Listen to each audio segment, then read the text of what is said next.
Bismillahirrahmanirrahim. Assalamualaikum warahmatullahi wabarakatuh. Perkenalkan, nama saya Agus Jubaidi. Saya peserta PPG dalam jabatan tahun 2002 DIS 3, kelas PAIS 14. Pada kesempatan ini, saya akan menjelaskan peta konsep tentang perkembangan kognitif peserta didik. Oke, ada 4 konsep. Pertama, perkembangan kognitif peserta didik, kemudian karakter, kemampuan, proses, dan keterampilan kognitif peserta didik. Ketiga, komponen keterampilan kognitif peserta didik. Keempat, implikasi perkembangan kognitif peserta didik dalam pembelajaran. Baiklah, akan saya jelaskan satu persatu.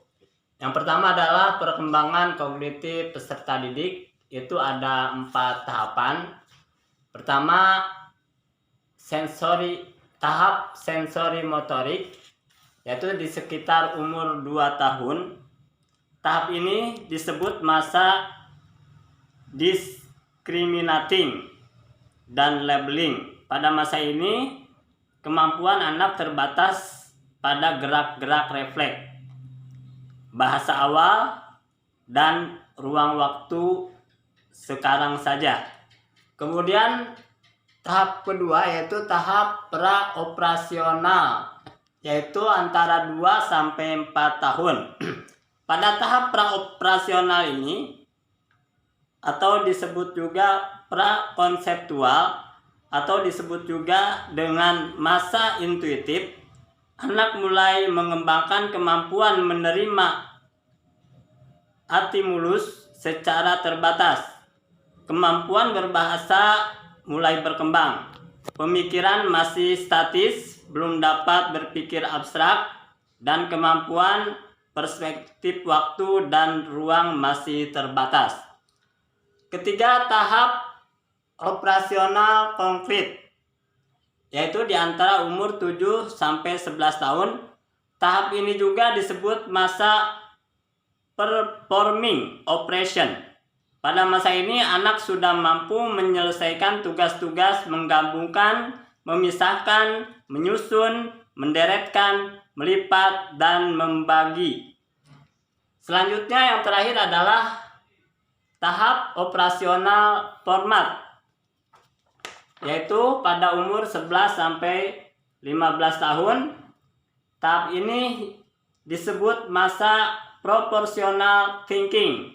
Pada masa ini, anak sudah mampu berpikir tingkat tinggi, seperti berpikir secara produktif, induktif, menganalisis, mensintesis, mampu berpikir secara abstrak dan secara reflektif. Baiklah, selanjutnya adalah karakter, kemampuan, proses, dan keterampilan kognitif peserta didik.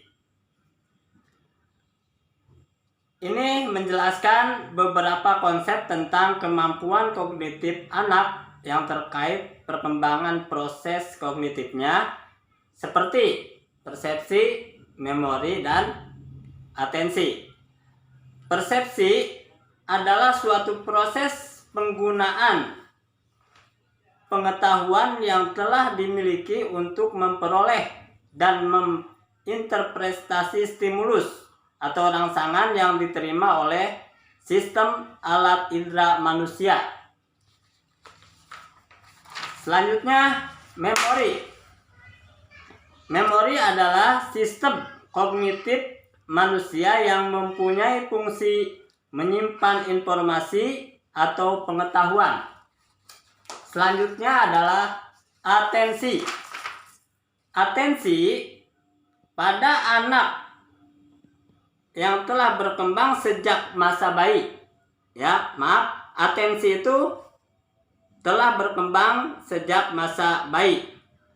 Aspek-aspek atensi yang berkembang selama masa bayi memiliki arti yang sangat penting selama tahun-tahun prasekolah. Baiklah, selanjutnya adalah konsep komponen keterampilan kognitif peserta didik. Terdapat beragam kecenderungan kemampuan keterampilan kognitif peserta didik yakni metakognitif, strategi kognitif, gaya kognitif, pemikiran kritis. Metakognitif adalah pengetahuan dan kesadaran tentang proses kognisi atau pengetahuan tentang pikiran dan cara kerja. Metakognitif merupakan suatu proses menggugah rasa ingin tahu karena individu menggunakan proses kognitif untuk meningkatkan proses kognitifnya sendiri. Selanjutnya, strategi kognitif. Strategi kognitif merupakan salah satu kecakapan aspek kognitif yang penting dikuasai oleh seorang peserta didik dalam belajar atau memecahkan masalah. Gaya kognitif. Gaya kognitif adalah karakter individu dalam menggunakan fungsi kognitif, berpikir, mengingat, memecahkan masalah, membuat keputusan, mengorganisir, dan memproses informasi. Selanjutnya, pemikiran kritis.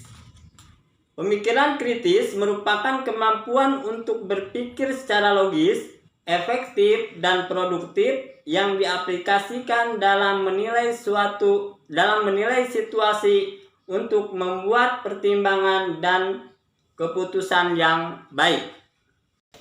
Selanjutnya, implikasi perkembangan kognitif peserta didik dalam pembelajaran.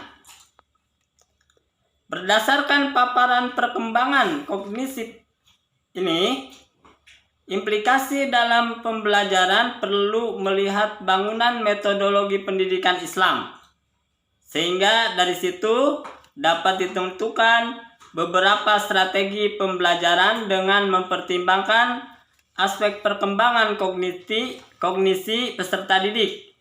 Prinsip pemakaian metodologi pendidikan agama Islam itu dibagi menjadi: 1. Adalah pengenalan yang utuh terhadap peserta didik, umur, kepribadian, dan tingkat kemampuan mereka.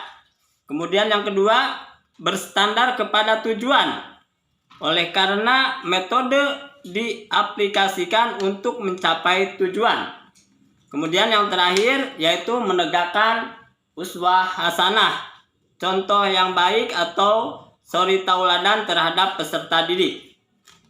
Demikian peta konsep yang bisa saya jelaskan. Terima kasih dan mudah-mudahan bermanfaat. Wassalamualaikum warahmatullahi wabarakatuh. Oke, demikianlah paparan peta konsep dari saya tentang perkembangan kognitif peserta didik. Mudah-mudahan bermanfaat. Terima kasih. Wassalamualaikum warahmatullahi wabarakatuh.